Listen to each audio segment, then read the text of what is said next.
It started like any other Tuesday. Kids were laughing, teachers were chatting by the benches, and the spring sun warmed the asphalt of Westfield Elementary's playground. But within 30 seconds, everything changed. Noro, the German Shepherd K9 recently assigned to the school safety program, stopped dead in his tracks during recess. He wasn't chasing a ball or following command. Instead, he bolted toward the edge of the playground near an old maintenance shed, a corner nobody paid attention to. Then he began to dig frantically, claws scraping at dry earth, growling, barking, loud, sharp barks that silenced the playground. In seconds, kids stopped swinging. A lunchbox hit the ground. A teacher dropped her coffee. Every eye turned to Noro as if instinctively understanding. Something was wrong. Mrs. Carlton, the school counselor, rushed over with a confused look. "Noro, no," she said sharply. "Leave it." But Noro didn't stop. The other K-9 handler, Officer Lewis, ran across the grass. "He's found something," he muttered, voice low. He clipped Noro's leash. But even then, the dog wouldn't back away. His paws kept returning to the same patch of ground, whining, digging, and that's when the dirt shifted, revealing a glimpse of something small, something pink, faded fabric. At first, they thought it was a toy, a discarded doll's shoe maybe, until Officer Lewis knelt and pulled it from the soil. It was a child's sneaker, not just any sneaker, a tiny pink left-footed shoe with a worn-out butterfly sticker on the side, the kind that hadn't been sold in over 5 years. The entire playground froze. Back in the staff lounge, a hush fell over the teachers. Principal Hammond placed the shoe on a napkin atop the conference table. "You don't think this belongs to her, do you?" someone whispered. "No one's used that backfield in years," said Ms. Adler, an older teacher with a trembling voice. "Not since." She didn't finish the sentence. You see, most of the younger staff didn't know. But there were still a few at Westfield who remembered Ilya Robinson, a 6-year-old girl who vanished from the school grounds 7 years ago. No witnesses, no evidence. The case had gone cold. Everyone said she was taken. Everyone feared the worst. But her body was never found until now. Outside, Officer Lewis cordoned off the area. Recess was cut short. The kids were brought inside early, and still Noro wouldn't leave the spot. His body was rigid, alert, his tail stiff and lowered, ears focused forward. Has he ever reacted like this before? Principal Hammond asked. "No," Lewis replied. "He's trained to detect explosives and narcotics. This is something different." Lewis turned to a fellow officer and murmured, "Contact the precinct. Bring in forensic quietly." Meanwhile, in room 2B, the atmosphere was heavy. A little girl named Harper clung to her K-9 coloring book, eyes wide and uneasy. "What's wrong, sweetheart?" Mrs. Carlton asked gently. Harper's voice came out barely a whisper. "Is that dog looking for Ilya?" The room fell silent. Mrs. Carlton's face paled. "Why do you say that, Harper?" "Because my mom said a girl disappeared here, and I saw her name once on the back of a tile behind the shed. It said Ilya was here. If stories like these move you, don't forget to subscribe to our YouTube channel, Heroes for Animals, where the brave and loyal souls on 4 legs remind us of the truth we too often ignore." The sun had begun to dip lower in the sky, casting long shadows across the patch of soil where the shoe had been found. A forensic van pulled up without sirens. Officers walked calmly but purposefully toward the scene. One of them, a veteran named Detective Marin, took one look at the shoe and whispered, "I remember this case. We never closed it, and we never stopped wondering." As he stepped closer, Noro let out one low growl. "Show us," Marin said softly, kneeling beside the K9. Noro stepped back slightly, then began pawing just a few inches deeper.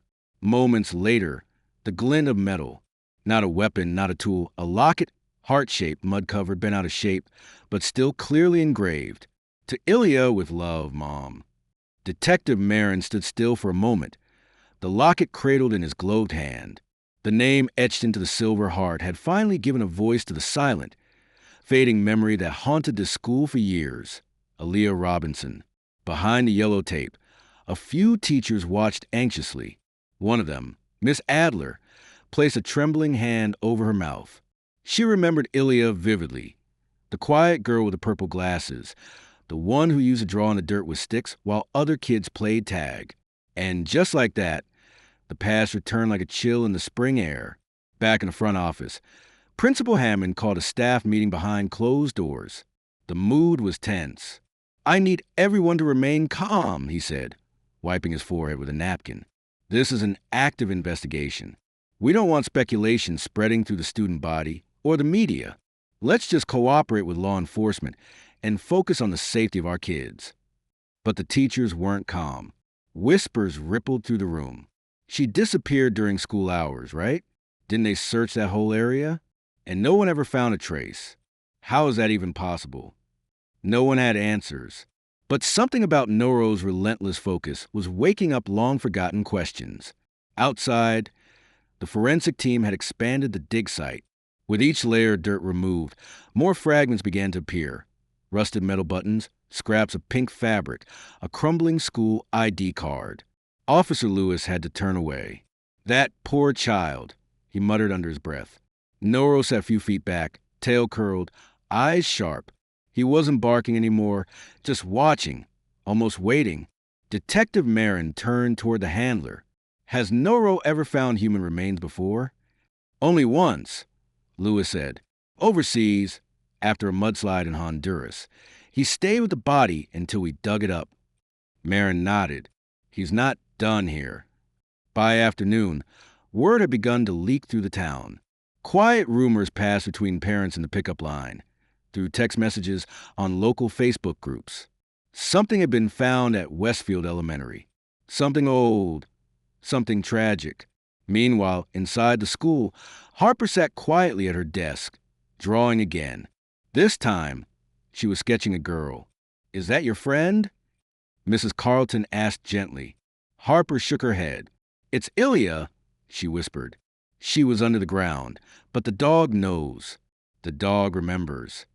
Mrs. Carleton knelt beside her, heart pounding. "Harper, how do you know about Ilya?" "Dreamed about her. She said she couldn't breathe, that she tried to scream, but her mouth was full of dirt. But then she said someone was coming, someone with fur and fire in his voice." Mrs. Carleton's skin prickled. "Noro." Detective Marin pulled out the old case file that night in his office. The paper had yellowed at the edges. A photo of Ilya smiled from the top of the report. Bright eyes, missing front tooth, hair in 2 puffy braids. He read through the details again. Disappeared April 17th, 2017, during recess. Last seen walking toward the far end of the playground near the storage shed. No security footage. Camera malfunctioned. Multiple search efforts within a 5-meter radius yielded nothing. Staff janitor was questioned but released. No charges filed. The final note chilled him. Case suspended. Insufficient evidence. How had they missed that spot? Back at the school, Officer Lewis stood with Principal Hammond under the dim security lights. Why was that corner never searched thoroughly? Lewis asked. Hammond hesitated. "I don't know.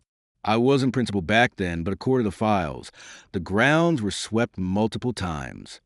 "Did anyone have access to the maintenance shed besides a janitor?" "Just a few staff," Hammond said quietly, "including Mr. Dunley."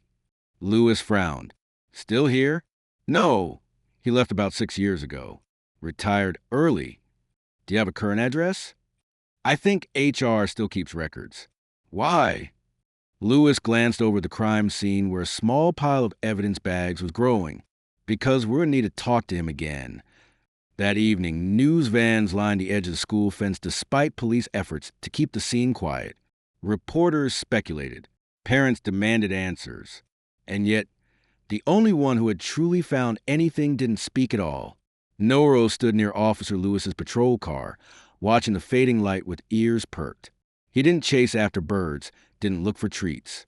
He just watched the spot where the dirt had been disturbed, like he was waiting for someone to notice what still hadn't been said. And then something strange happened. A first-grade student named Lily, who had been too young to ever meet Aaliyah, walked past the site holding her mother's hand. She stopped, pulled her arm free, walked right up to Noro, and placed her tiny hand on his head. "I had a dream," she said quietly. "She told me to say thank you." Officer Lewis looked at her, startled. "Who told you that, sweetie?" Lily smiled softly. "The girl with the pink shoe." The town of Westfield had changed in 24 hours. What was once a tight-knit, sleepy suburb now carried the buzz of tension just beneath its skin, like a quiet storm rolling through Main Street. Parents walked their kids into school instead of just dropping them off. Teachers locked their classroom doors even during recess. And neighbors who hadn't spoken in years were now texting each other rumors late into the night. Everyone was asking the same question: who buried Aaliyah? At the precinct, Detective Marin stared at the old personnel records Principal Hammond had emailed over. Harold Dunley, he muttered under his breath. Former assistant janitor, retired April 28th, 2017, 11 days after Iliad disappeared.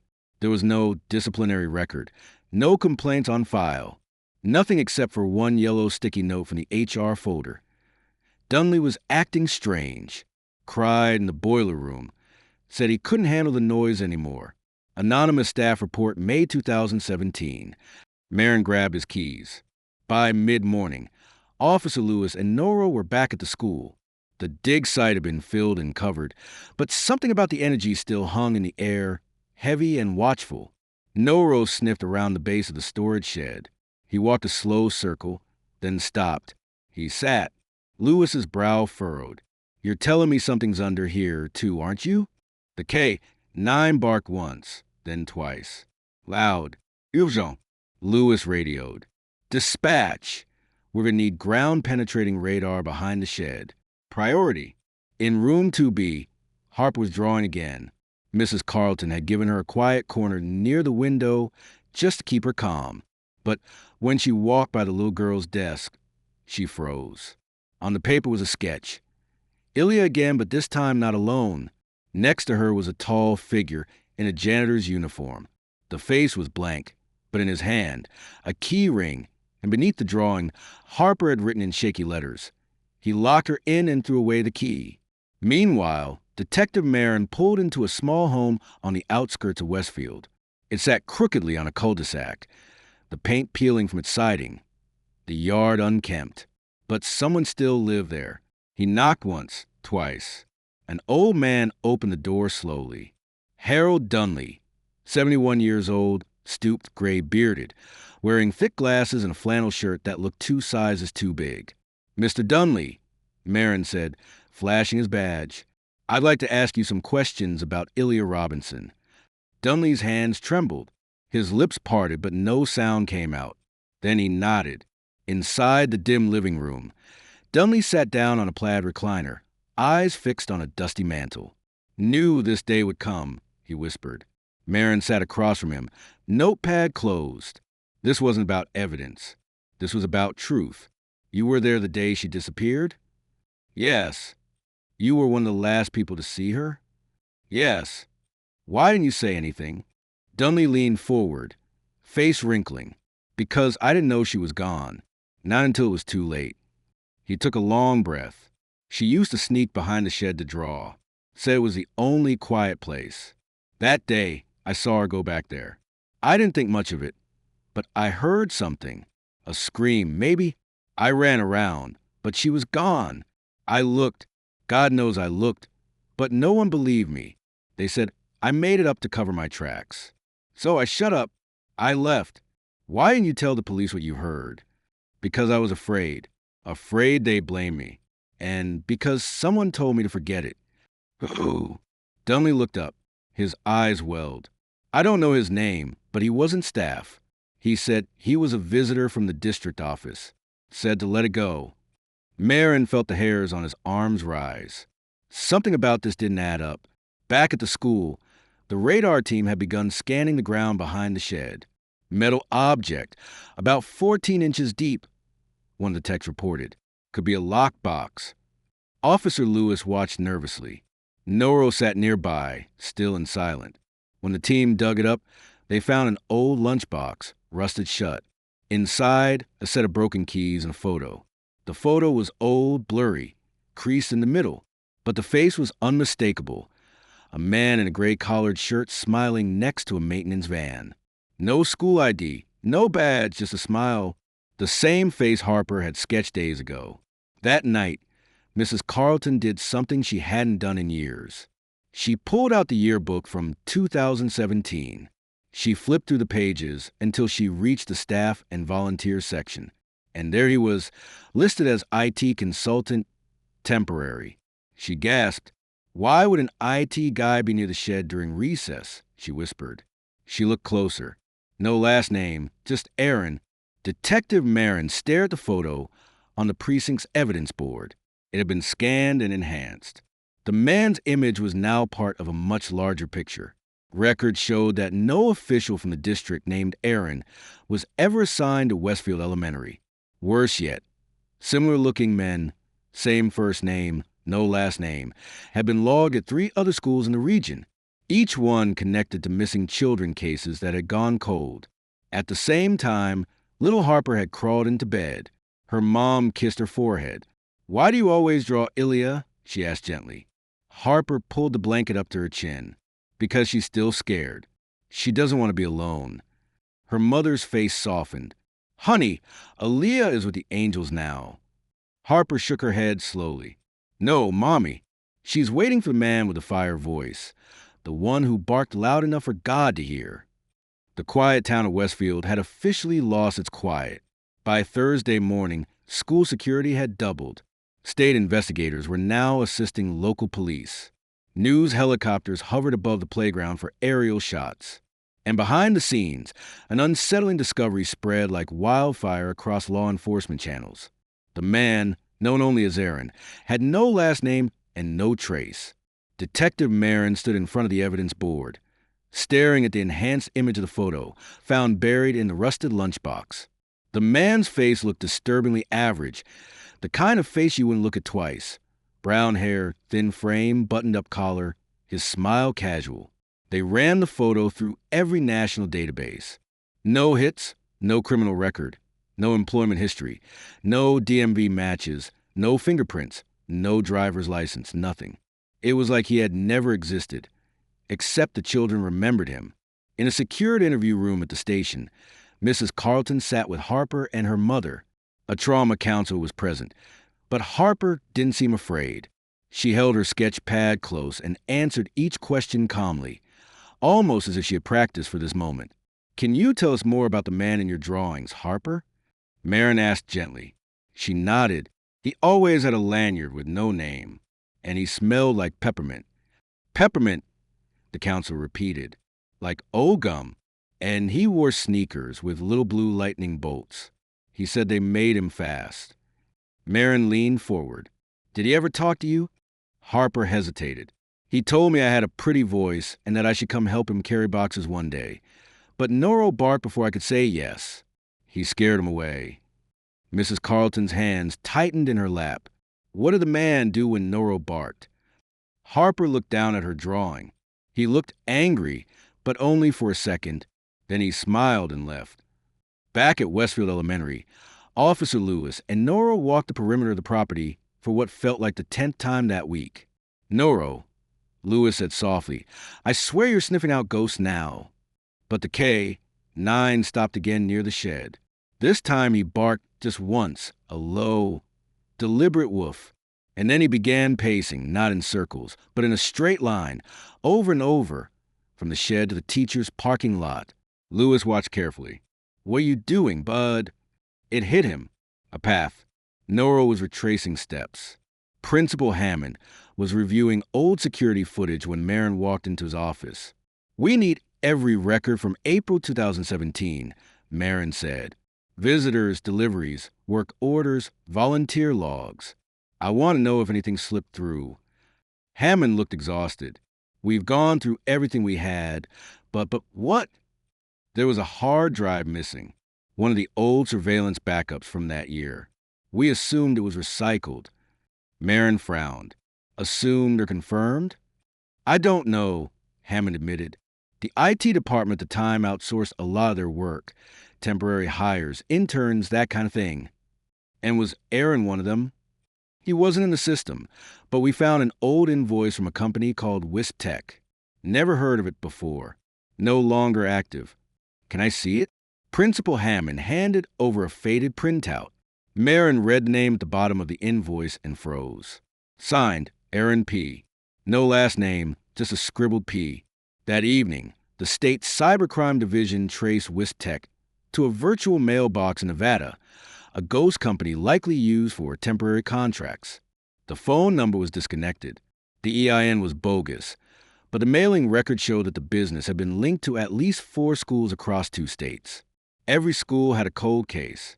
Every school had a missing child. And now, for the first time, they had a pattern. Meanwhile, Noro and Officer Lewis were walking the same path between the shed and the staff lot when Noro suddenly lunged toward a sewer grate. He barked loud 3 times. Lewis approached slowly. At first, it looked like trash, leaves, broken plastic, mud. But buried beneath it, a small metal badge, bent, faded. Lewis picked it up with gloved hands. A cheap laminated visitor ID. The kind you print at home. The name, Aaron Pierce. No company listed, just IT maintenance. Noro sat and stared. "We've got him," Lewis whispered.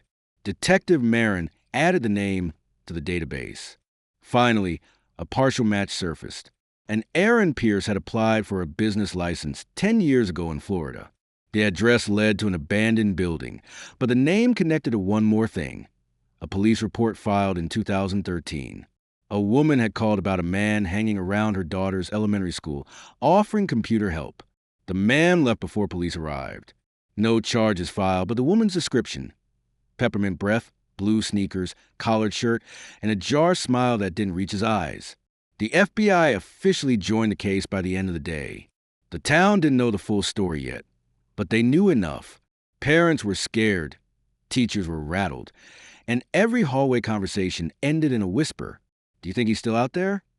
But the only one who didn't seem afraid was Noro. At night, he lay quietly outside the school doors, his eyes scanning the darkness, waiting. In her bedroom, Harper had a new drawing on her wall. It was a picture of Ilya, smiling this time, no longer beneath the ground. Next to her was Noro, his mouth open mid-bark. And above them both were the words Harper had written carefully in crayon: "Some voices are louder than silence." The sun hadn't even risen when Detective Marin's phone buzzed on his nightstand. Unknown number. He picked it up. Detective Marin. The voice was crisp, female, federal. "This is Special Agent Grace Mallory with the FBI. I'm leading the Pierce investigation now. I need you to meet me at Westfield Elementary and bring the badge." Marin was already sitting up. "You found something?" "I'll explain when you get here, but I'll tell you this now. The man you're chasing isn't just a ghost. He's a predator who's been moving through school districts for over a decade. And thanks to your K-9, we may finally have a way to stop him." At the school, the air was unusually still. The morning fog hung low over the playground like a secret. Agent Mallory stood by the flagpole, a laptop open on the hood of her unmarked SUV. She motioned Marin over and spun the screen toward him. "We found this on an encrypted message board, a known hangout for child exploitation networks. The username matched an old domain registered under Pierce's ghost company. We traced a login from a public library Wi-Fi 2 towns over last night." Marin's eyes narrowed. "He's nearby." Mallory nodded grimly. "We believe he's circling, watching." Marin looked toward the school building. "He's not done." Inside room 2B, Harper stared out the window with her sketch pad in her lap. Mrs. Carlton was reading from a picture book, but Harper wasn't listening. She was watching the trees, waiting, because last night in a dream, Aaliyah had spoken again. "He's coming back," Aaliyah had whispered. "He lost something and he wants it." At recess, Officer Lewis kept Noro close. The K-9 was unusually tense, not playful, not calm. He sniffed the air, ears twitching, eyes scanning the perimeter. Then he pulled hard. "Easy, Noro," Lewis grunted, gripping the leash. But Noro bolted toward the side gate, the one used for deliveries. Standing just outside the chain-link fence was a man. Bald cap, gray hoodie, head down, too calm, too familiar. Lewis's instincts kicked in. "Hey!"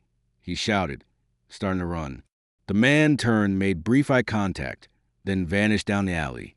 It took 6 officers and a drone unit to search the area, but the man had disappeared like vapor. No car, no footprints, no name. But Noro kept tracking all the way to a drainage culvert behind the school, where the leaves had been disturbed recently. Inside, tucked into the dirt, they found a sealed envelope. No address, just a sticky note. Tell the dog to stay out of my business. That afternoon, a lockdown was quietly ordered. Not full-scale, just precautionary. The kids didn't notice. Teachers were told it was a training drill.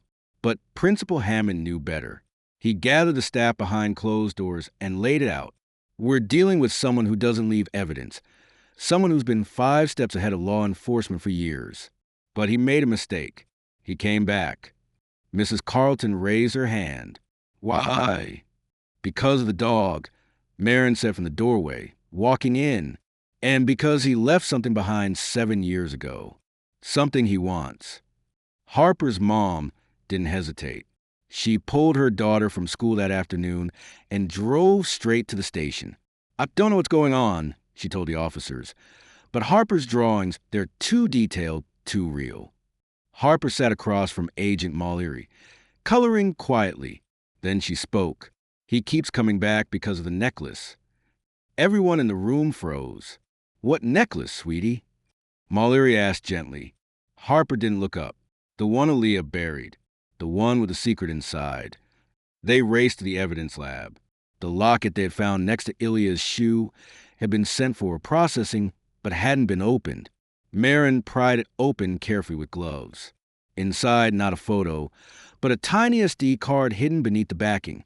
They slid it into the forensic laptop. It opened to one file, a video. The room fell silent as it played. A hidden camera, grainy footage, a young girl, Aaliyah, crying quietly in a small windowless room, and then a man stepped into frame. His face, the same man in the sketch, in the photo, the one with a laminated badge and peppermint breath. Aaron Pierce. Only this time, they had it on tape. Agent Mallory didn't wait. She called in a national bolo. Facial recognition databases were updated. The footage was encrypted and handed directly to the Department of Justice. For the first time, they had proof, not just suspicion, not just stories. They had a name, a face, a crime, and the tip that cracked it, a dog's bark. Outside the station, reporters swarmed for answers. Marin declined comment, but as he walked back to his car, he passed Noro lying calmly in the grass.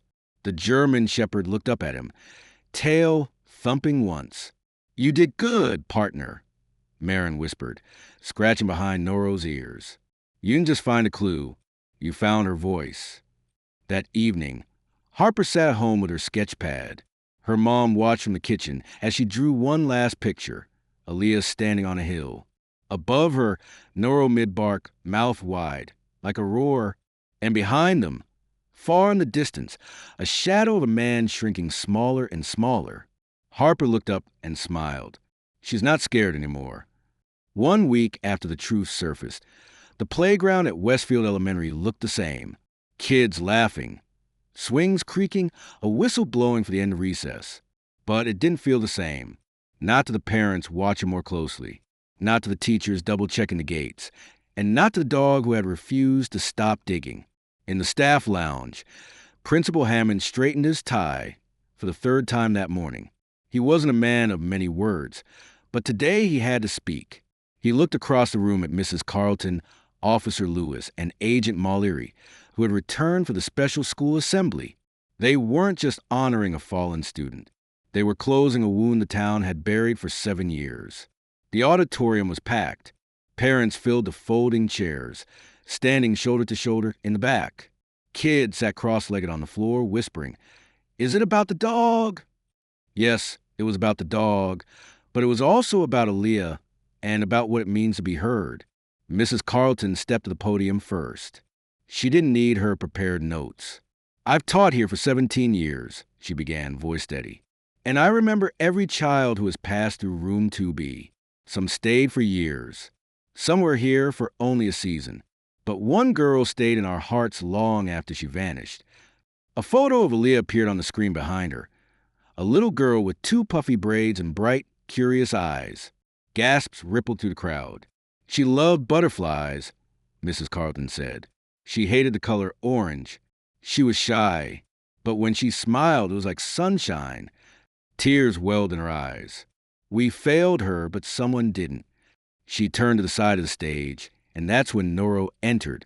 The entire room stood. Some clapped, some cried. Noro didn't seem to notice. He padded quietly to the front of the stage, tail low, eyes calm, ears alert, as if he understood the gravity of the moment. Principal Hammond stepped forward, holding a small medal. "This isn't for bravery," he said. "It's for conviction, for loyalty, for refusing to stay silent when the rest of us had." He pinned the medal gently onto Noro's vest. It read, "For the voice you gave." Agent Mallory was next. She confirmed what many had feared and needed to hear. The man known as Aaron Pierce had been officially identified thanks to facial recognition and the locket footage. He had used multiple fake identities across several states. And though he had managed to evade law enforcement for over a decade, his pattern had been broken. Because of Noro, because of a child who remembered, because of a town that finally decided to listen. "We expect an arrest soon," Mallory said.